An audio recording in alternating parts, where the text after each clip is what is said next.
नमस्कार दोस्तों, the Deepak Goyal show में आपका स्वागत है। हम देख रहे थे कि अर्जुन ने बहुत सारी दलीलें दी भगवान श्री कृष्ण के आगे कि युद्ध करना चाहिए, नहीं करना चाहिए। नहीं करने के पक्ष में उसकी बहुत बड़ी बड़ी बातें, बड़ी महान बातें उसने करी। और अब इस श्लोक में वो अपनी दलीलों के बाद अपना निर्णय सुना रहा है, अपनी आखिरी बात कह रहा है। तो प्रथम अध्याय का 46वां श्लोक इस प्रकार है।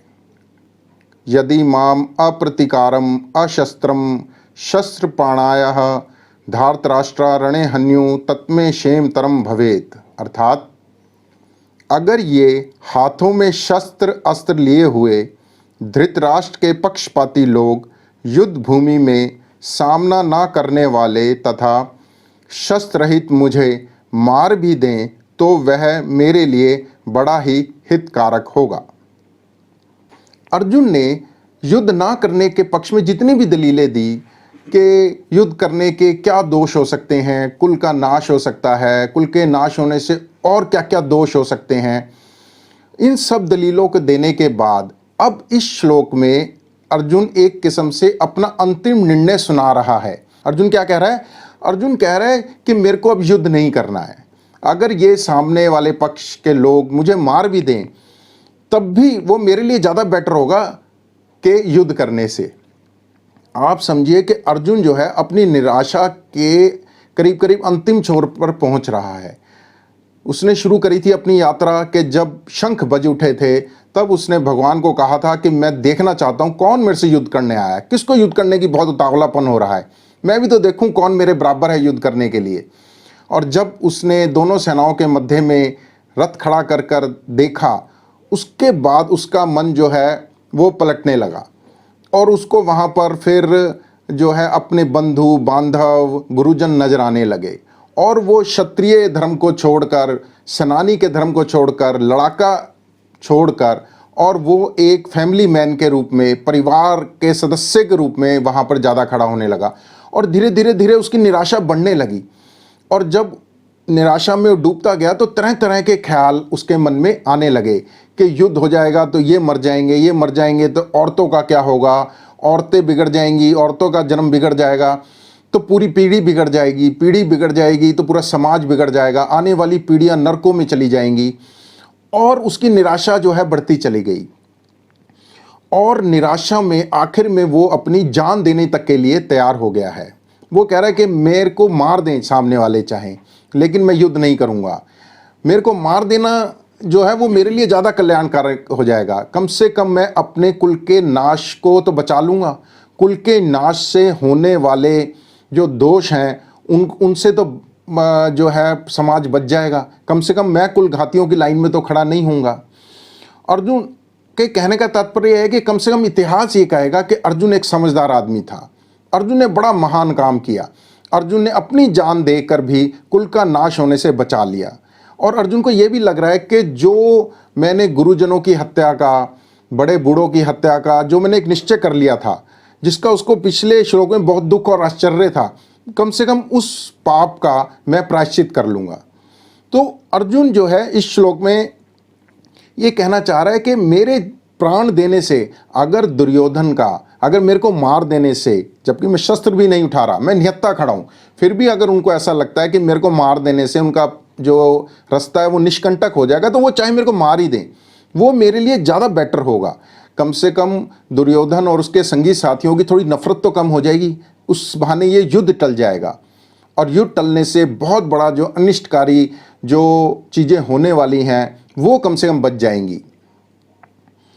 आप समझिए कि अर्जुन की स्टेट ऑफ माइंड क्या है यहाँ पर। ये आप इसको समझने का अगर प्रयास करेंगे तो आप ये समझें कि मान लीजिए कोई एक व्यापारी है और जो व्यापार में बड़ा अच्छा कमाता था, जिसकी व्यापारिक बुद्धि बड़ी तेज चलती थी, और उसको अचानक से एकदम घाटा लगे, एकदम अर्थव्यवस्था मान लीजिए हमारे समाज की डाउन हो रही है और उस दौरान उसको बहुत बड़ा घाटा लगा और उसका बिजनेस जो है वो ठप हो गया, बंद हो गया।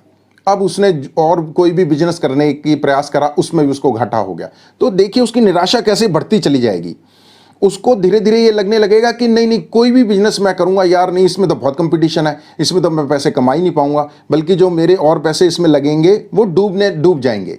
उसको ऐसी निराशा बढ़ती चली जाएगी। आखिर में वो कहेगा नहीं नहीं, कोई भी काम करने की जरूरत नहीं है, कोई भी काम करूंगा तो घर के लगे हुए पैसे भी जो है वो बर्बाद हो जाएंगे। तो उसको आखिर में ये लगेगा कि घर बैठना, खाली बैठना ज़्यादा बेटर है। उसको ऐसा लगने लगेगा कि कोई भी काम करने से तो खाली बैठना बेटर है, कम से कम घर के लगे हुए पैसे तो बच जाएंगे। तो वो कह रहा है मैं खाली बैठना मंजूर है, लेकिन अब मैं घर के बचे हुए पैसों को नहीं नष्ट करना चाह रहा। वो ये नहीं सोच रहा कि काम करने से ही जीवन चलेगा। अगर काम नहीं करेगा, व्यापार नहीं करेगा, तो उसका घर कैसे चलेगा, वो इस चीज़ को नहीं सोच पा रहा है। यहाँ पर अर्जुन की भी सेम सिचुएशन हो रही है। अर्जुन को लग रहा है कि जो मैं ही खत्म हो जाऊं, मेरे को ही मार दें, तब भी कम से कम युद्ध बच जाएगा, कम से कम कुल बच जाएगा, कम से कम कुल का संहार बच जाएगा। लेकिन अर्जुन इस बात को भूल रहा है कि युद्ध करना फौजी के लिए, युद्ध करना फौज के लिए वो उसका धर्म है, उसकी ड्यूटी है। कोई भी देश, कोई भी समाज उस फौज को कभी माफ़ नहीं करेगा जो युद्ध आने की स्थिति में हथियार डालकर खड़े हो जाएं, जो युद्ध से पहले ही हथियार डाल दें। उस फौजी को, उस फौज को, उस आर्मी को कोई माफ़ नहीं करेगा, उस जनरल को कोई माफ़ नहीं करेगा जो युद्ध शुरू होने से पहले ही अपना धर्म त्याग दे और हथियार डाल दे। स्वामी राम सुखदास जी अपनी टीका में कहते हैं कि हो सकता है बहुत सारे मनुष्यों को लगे कि अर्जुन का निर्णय बिल्कुल ठीक था, अगर युद्ध होता तो वाकई ही बहुत सारा जो है कुल का नाश हुआ, और ये युद्ध कराने में मुख्य भूमिका भगवान श्री कृष्ण की रही। ऐसे बहुत आम लोग आपको कहते मिलेंगे।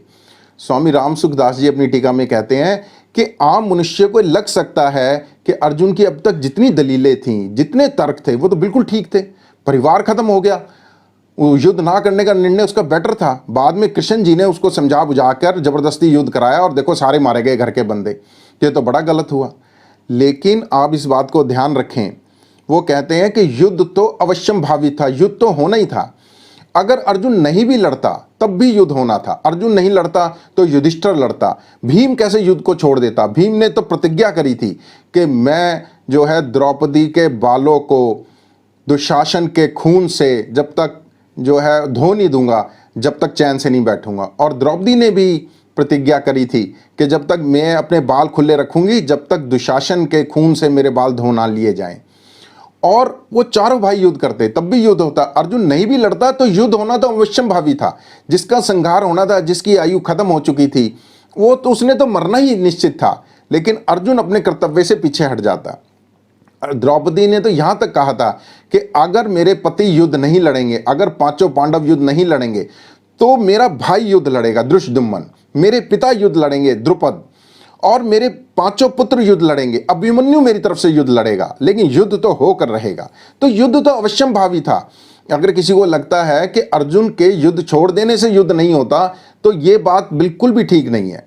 भगवान श्री कृष्ण ने युद्ध नहीं कराया। युद्ध कराने के लिए तो पांडव ही तैयार हुए थे, तभी तो अर्जुन गया था भगवान श्री कृष्ण के पास उनकी मदद लेने के लिए कि आप मेरी तरफ से युद्ध में शामिल हों। और नारायणी सेना शामिल हुई थी दुर्योधन की तरफ से, तो अर्जुन खुद ही तो गया था उनको लेने के लिए। तो भगवान श्री कृष्ण ने युद्ध नहीं कराया था। स्वामी राम सुखदास जी अपनी टीका में कहते हैं कि मान लीजिए कोई आदमी बद्रीनाथ की तरफ जा रहा है और रास्ते में उसको दिशा भ्रम हो जाए। बद्रीनाथ उत्तर की तरफ है और वो दक्षिण की तरफ चल पड़े, दक्षिण की तरफ चल पड़े, और रास्ते में कोई उसको आदमी मिला जो ज्ञानवान था। उसने पूछा भैया कहाँ जा रहे हो इस तरफ? उन्होंने कहा जी मैं तो बद्रीनाथ की तरफ जा रहा हूँ। तो उसने कहा अरे बद्रीनाथ तो तुम्हारे पीछे की तरफ है, उत्तर दिशा तो उधर है, ये तो दक्षिण दिशा की तरफ तुम जा रहे हो।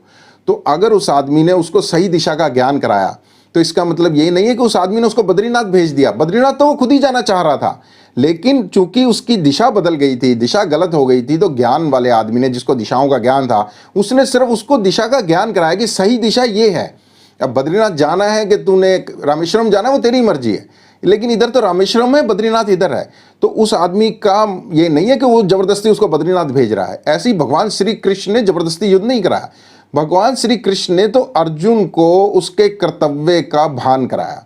भगवान श्री कृष्ण ने तो अर्जुन को सिर्फ ये बताया कि क्या सही है क्या गलत है। निर्णय तो अर्जुन को ही लेना था और अर्जुन ने ही निर्णय लिया। तो इस टाइप की भ्रांति बहुत सारे मनुष्यों में, हम लोगों में हो जाती है कि अरे अर्जुन तो युद्ध छोड़ रहा था और भगवान श्री कृष्ण ने अर्जुन को समझा बुझाकर और यार युद्ध में लगा दिया और बहुत बड़ा वहाँ पर जो है तांडव हुआ। ऐसी बात नहीं है। अर्जुन हट भी जाता है तब भी जिसकी मृत्यु आई थी वो तो उसने मरना ही था। भगवान श्री कृष्ण ने गीता में आगे अर्जुन को जब अपना विश्व रूप दिखाया तब बताया कि मैं तो बड़ा हुआ काल हूँ और इन सब की मृत्यु तो हो चुकी है, इन्होंने तो जाना ही जाना है। तू लड़ और तू चाहे ना लड़। आदमी अपना कर्तव्य करने में और ना करने में स्वतंत्र है भगवान की तरफ से। आप अपनी ड्यूटी करें, आप अपनी ड्यूटी ना करें, उसके आपको फल मिलने वाला है। लेकिन आप सोचे कि मैं कुछ नहीं करूंगा तब भी होनी होने से टल जाएगी, होनी तो होके रहती है। तो यहाँ पर इन चीज़ों को ध्यान रखना बहुत ज़रूरी है।